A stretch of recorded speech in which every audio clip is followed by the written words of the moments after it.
Et si on se disait que tout, absolument tout ce qui existe, de nos pensées les plus fugaces à la chaise sur laquelle on est assis, eh bien tout ça opère sur une fréquence vibratoire bien précise.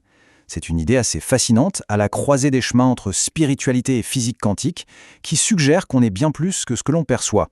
Du coup, ça nous amène à une question qui est juste essentielle. Notre champ d'énergie, il est constamment en train d'envoyer un signal à l'univers, un peu comme une station de radio qui émettrait 24 heures sur 24.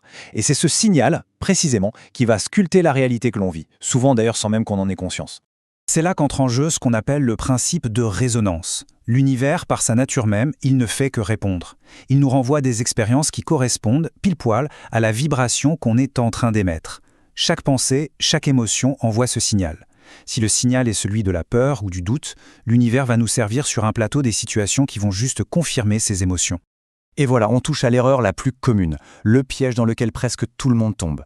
Se concentrer sur le fait de vouloir quelque chose, en réalité ça vibre à une fréquence de manque. Eh oui, penser je veux de l'argent, ça ne fait que renforcer l'idée qu'on n'a pas d'argent.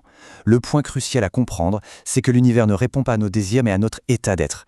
Cette phrase, elle change complètement la donne. La vraie force d'attraction, elle n'est pas dans nos souhaits, mais dans qui on est, dans notre état intérieur. Le but n'est donc pas de demander à l'univers, mais de devenir la personne qui tout naturellement attire ce qu'elle souhaite. C'est un changement de fréquence interne tellement puissant que le monde extérieur, à un moment, n'a pas d'autre choix que de s'aligner. Bon, passons maintenant à la solution. Comment on fait concrètement pour changer sa fréquence vibratoire de manière intentionnelle ?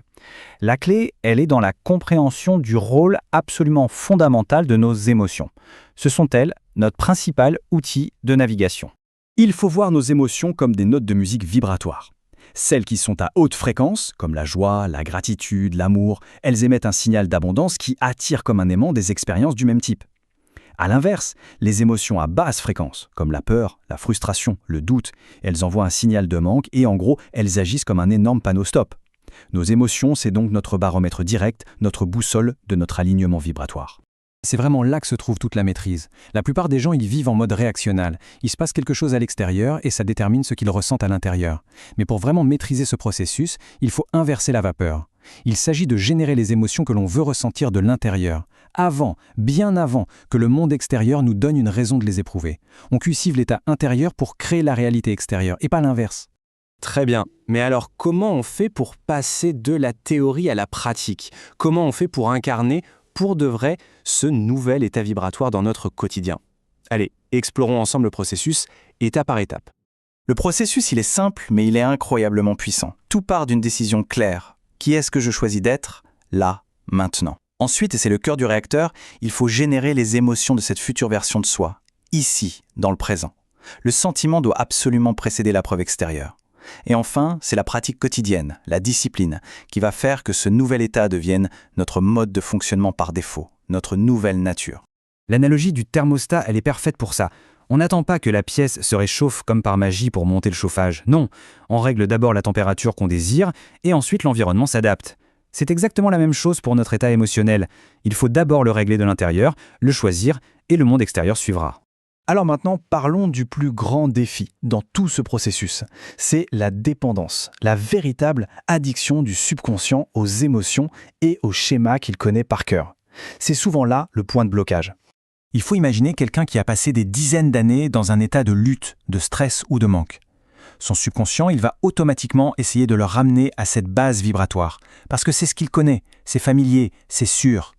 Le cerveau et le corps sont littéralement câblés chimiquement pour l'ancienne version de soi, ce qui explique pourquoi le changement est si inconfortable au début. Pour se déprogrammer, la première étape, c'est la conscience. Juste remarquer quand les vieux schémas, les vieilles pensées refont surface. Ensuite, il s'agit de faire un choix conscient, encore et encore, de maintenir la nouvelle fréquence.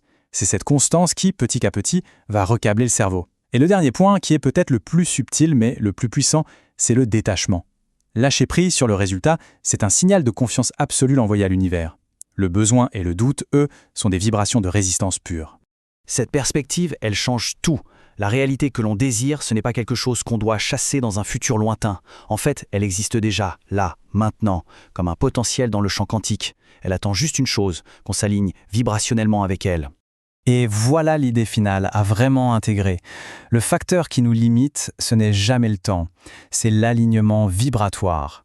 Dès que l'écart de fréquence est comblé de l'intérieur, le monde extérieur se réorganise, parfois à une vitesse surprenante, pour refléter ce changement. La question n'est donc jamais d'attendre, mais de s'aligner. Laissons-nous sur cette question, qui est en fait une invitation à l'introspection. Elle nous rappelle que la vitesse du changement, elle n'est pas dictée par des forces extérieures, mais bien par notre propre capacité à nous transformer de l'intérieur. La seule vraie question au final, c'est à quelle vitesse suis-je capable d'incarner cette nouvelle version de moi-même? Et la réponse, bien sûr, elle est unique à chacun.